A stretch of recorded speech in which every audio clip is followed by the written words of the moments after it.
Usually I kind of skin around this before I put that up there, but I'm just going to kind of leave it like that. I don't want to cut the tin.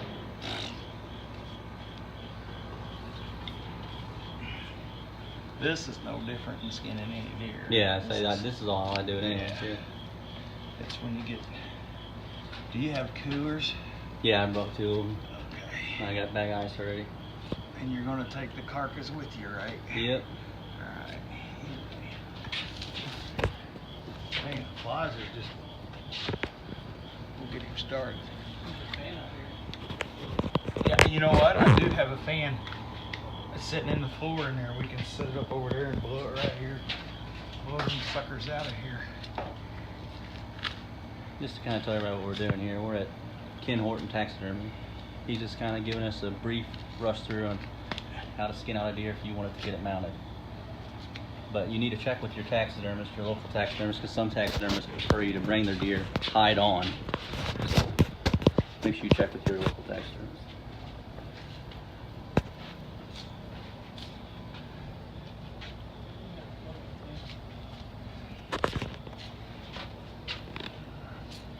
He's good and cool down.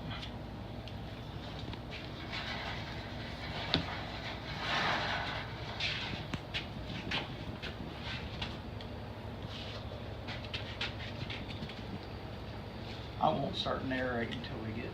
Oh, you're good. Everybody should kind of know how this part goes. Yeah. That's old good one. A good old one. As you can see, the lower half of the deer is basically the same as if you're just caping that yourself. Everybody kind of does this a similar way.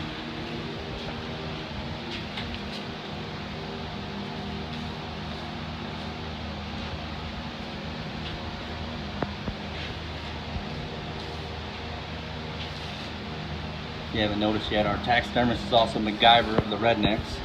Builds his own deep freeze for us to hang deer in and on hooks. His motto is, if he can't build it, he don't need it. So that's just how he works. Kind of like that redneck MacGyver. Never thought of it that way. He built his own bows. Yeah, he builds his own bows, ammunition, everything.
I guess this will be where a lot of people ask me where to cut the shoulders, and you guys can see nobody Joe didn't cut through the brisket as requested.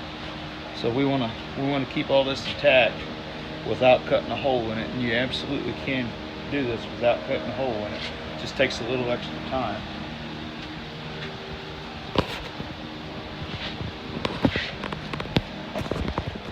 Get it started. Small holes don't hurt, but big holes are bad.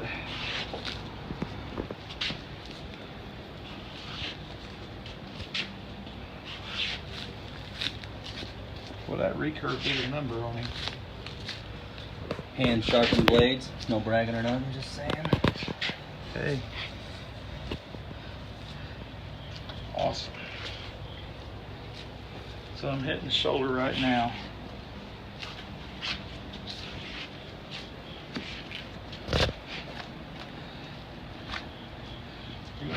this shoulder just as far as you can. So as you can see, you're starting to see the blade of the shoulder now. A good sharp knife.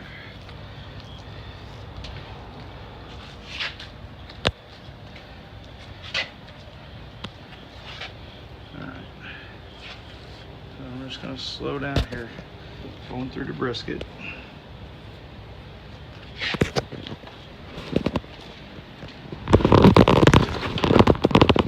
I don't use a skinning knife, I use a 6-inch boning knife. Geezer to be more exact. I buy all my knives from sawbladeexpress.com. I will put a link to that below this video if anyone would like to check it out. Who I work for. Always got to plug in the product. Good products. As you can see, the longer knife really helps him to get down in there without actually having to do any tears or incision on the hide.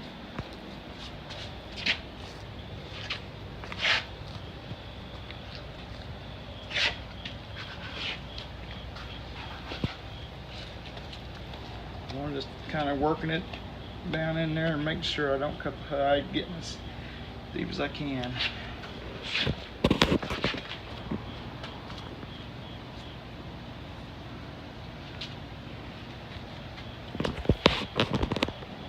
And what we want to do, we want to expose this joint, this first joint in the shoulder. Everything below this is just burger meat anyway. So, and I won't waste it. But I'm going to make a cut on the shoulder while it's still in. And that's what makes a difference on being able to roll the hide out without cutting it. So, you can see this, you can see the knuckle right there, just go straight down. What that done, you see how that just broke down? Okay, it's this one here, just right above it. And that just broke the legs down. Now I can get the hide all the way off.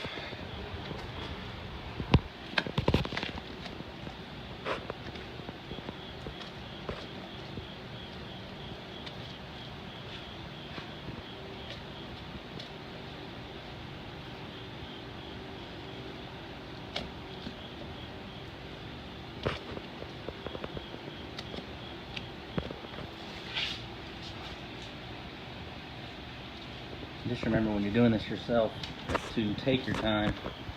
He's a little quicker because he's done more deer than Parvo's done in, so don't get discouraged if you're not as fast.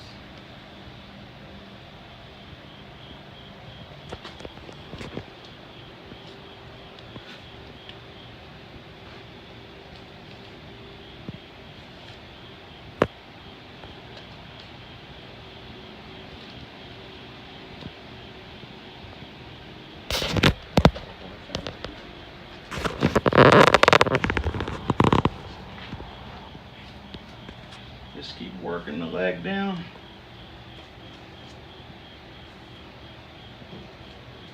And you can do this with the feet on it. If you wanted a half mount with the feet on the mount, you could do the very same thing. And you would just stop there and cut it off with the saw and leave the feet turned inside out right there.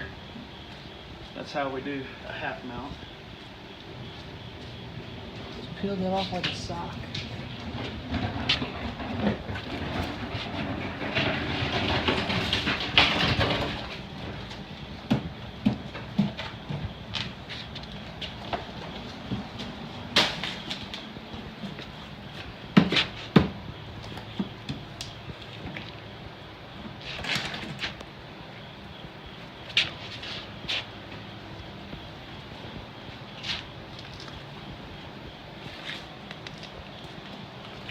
You gotta really watch if you're using a longer blade. You don't reach around there and get yourself. Yeah, I usually do 2 or 3 times a year.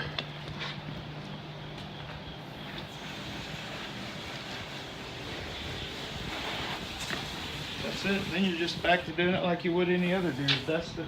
That's the trick. Yep. Making this cut right here. And it breaks that shoulder down. And you still haven't lost any meat. You can cut this out and make burger out of whatever you want to do. That's what I do with it. Pretty nifty. And we're just gonna work on down the neck.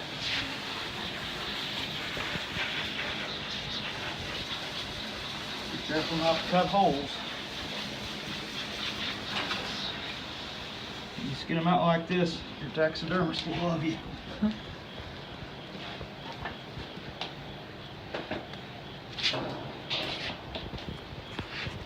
Joe, can you imagine the money we're gonna save now?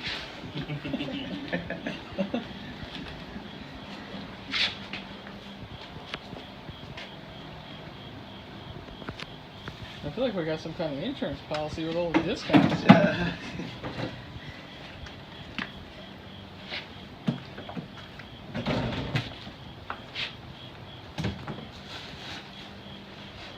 I'll skin this down a little further because I got the whole deer here now. If you're taking it to a taxidermist, don't skin the head all the way down to, or don't skin all the way down to the head. Leave him about half the neck because there's a couple crucial measurements that he's going to need to match your form. And that last measurement is about halfway down the neck, especially if it's a deer that's in rut, to get that true neck size. You can measure the hide too. It's not the end of the world if you do. You can get pretty accurate with measuring just the hide. You want to get your mount back and it look like your deer's on a weight loss program. Yeah, we don't want that to happen.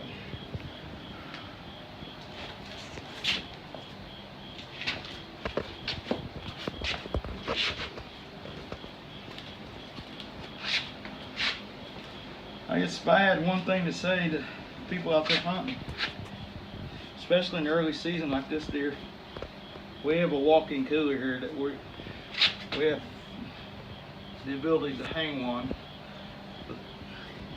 The hide will spoil quicker than the meat, and of course you don't want to waste any meat either, but if you're wanting it mounted, the hide is the outermost surface, and it'll develop bacteria. It starts developing bacteria. It already has bacteria on it when they're alive, but it'll start developing bacteria and decaying as soon as the deer dies. So the quicker you get it chilled down and to your taxidermist, the better off you are. Keep them out of the sunlight, keep the flies off of them. Good luck and go. Yeah. Bears are real bad.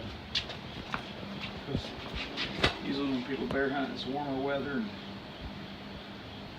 in Canada, flies up there as big as helicopters. I can vouch for that. So, are you saying, Ken Horton, that you do taxidermy work on bears as well? Yes, I do. And if anyone would like information on Ken Horton Taxidermy, I will not leave his phone number because I don't want you to blow up his phone, but you can email me or Drew, and we will get a hold of Ken. And he's a full-time job too, so this is kind of a opportunist thing. So if he's not too full up and he can take you, I am sure he would gladly do that. I have it. Taxidermy email address is kenhortontaxidermy@gmail.com. There you go. Because we already blow his phone up as it is.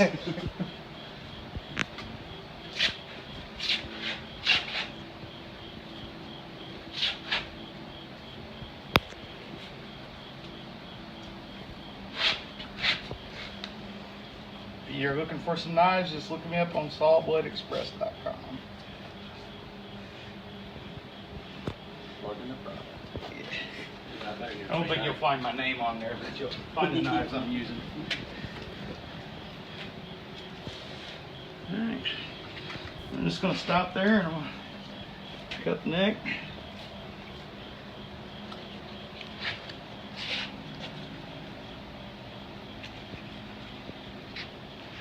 Down through the bone.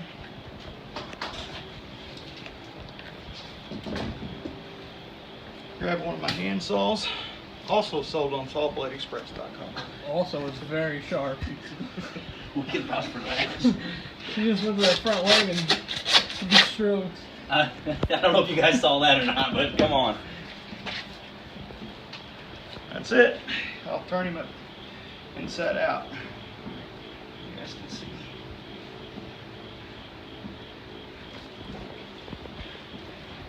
Right, That's where the that way is your at. taxidermist likes to see them. And if you guys look here,